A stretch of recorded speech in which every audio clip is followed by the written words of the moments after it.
Mahasiswa jangan skip. Kalian harus tahu pekerjaan yang kalian inginkan sejak awal kuliah.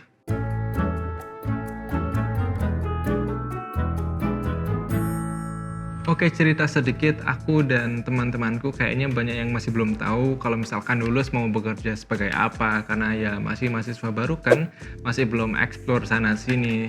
Akhirnya saya masih ya udah let it flow aja.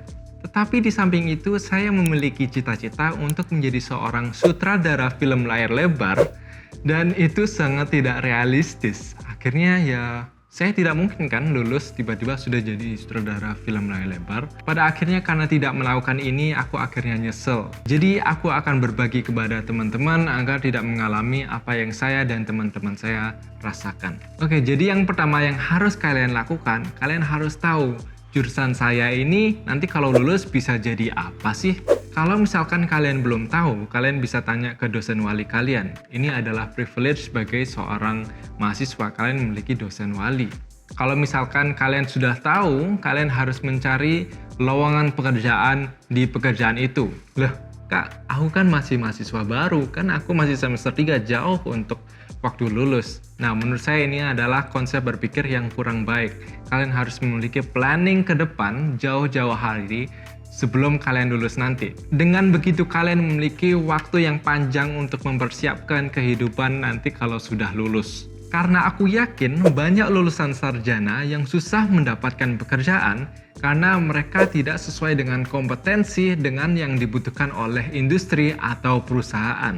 Biar lebih afdol, saya kasih contohnya nih. Saya anak ilmu komunikasi. Akhirnya saya mencari tahu daftar pekerjaan yang bisa didapatkan sebagai lulusan komunikasi. Salah satunya digital marketing. Walaupun digital marketing itu sebenarnya bisa banyak orang pelajari dengan mudah ya. Ini adalah kelemahan dari jurusan ilmu komunikasi. Multidisipliner. Akhirnya banyak yang bisa bersaing dengan jurusan kita.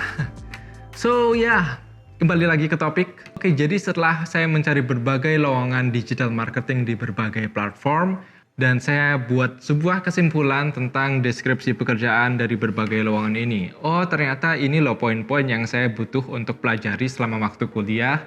Nah, setelah kalian sudah menarik kesimpulan ini, step kedua yang bisa kalian lakukan adalah kalian berkonsultasi dengan dosen wali kalian. Dengan kalian berkonsultasi, kalian bertanya, Bu, Pak, saya kemarin mencari berbagai lowongan pekerjaan dengan digital marketing, dengan deskripsi pekerjaan yang seperti ini, Bu.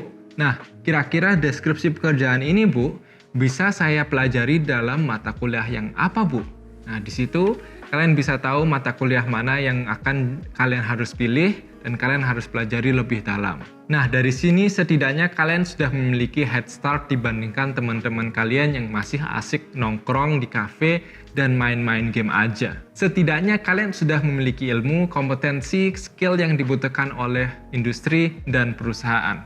Ketiga yang harus kalian lakukan adalah mempelajari skill ini dengan praktek. Gak guna kalau kalian misalkan belajar teori sana-sini, IPK 4, tapi ya hanya sebatas tulisan di ijazah. Mempelajari skill ini kalian bisa lakukan secara mandiri, kalian bikin project sendiri, atau misalkan kalian mengikuti berbagai course online yang memberikan kelas dan tugas-tugas yang bisa menjadikan itu menjadi sebuah portfolio untuk kalian nanti. Jadi jangan anggap tugas ini sebagai sebuah beban, tapi anggap sebagai sebuah portfolio yang kalian bisa sodorkan nanti kalau misalkan kalian mau melamar pekerjaan. Ini akan menjadi nilai plus dari HR karena mereka akan tahu bahwa kamu memiliki kemampuan dengan bukti yang nyata. Keempat, daftar internship yang benar. Jangan jadikan internship sebagai syarat kelulusan aja. Jadi jadikan internship kalian ini tempat di mana kalian bisa benar-benar belajar bagaimana bekerja di sebuah industri, di sebuah perusahaan, dan kalian bisa mengetahui, oh ini loh, bekerja itu seperti ini. Dan usahakan apa yang kalian kerjakan, apa yang kalian lakukan itu benar-benar dipakai oleh perusahaan untuk menunjukkan bahwa ya, I can do it. Kalian bisa bekerja di sebuah perusahaan. Dan siapa tahu HR dan perusahaan suka dengan kamu. Akhirnya kontrak awalnya magang bisa menjadi kontrak pekerjaan tetap. Setidaknya perusahaan itu tahu bahwa oh kalau misalkan anak ini lulus nanti, dia bisa kerja di tempatku. Jadi misalkan kalian sudah lulus, nggak usah bingung-bingung cari kerja, kan enak. So, it's never too late kalau kalian masih menjadi seorang mahasiswa. Tapi mungkin it's too late kalau misalkan kalian udah lulus ya. Karena berbagai privilege sebagai mahasiswa itu hilang kalau misalkan kalian sudah lulus.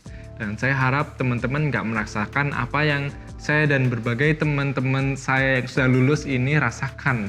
Aku banyak nyeselnya sih waktu aku kuliah itu. Kenapa aku nggak gini, nggak gitu? Kenapa kok aku baru memiliki ilmu ini setelah lulus?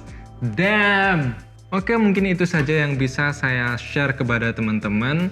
Semoga ilmu ini bermanfaat, dan kalau memang bermanfaat, minta tolong dong di-share ke teman-teman kalian. Semoga kamu dan teman-teman kamu yang masih mahasiswa bisa mendapatkan pekerjaan setelah kalian lulus nanti tanpa harus menunggu waktu yang lama. Oke, itu saja. Salam sukses dunia akhirat.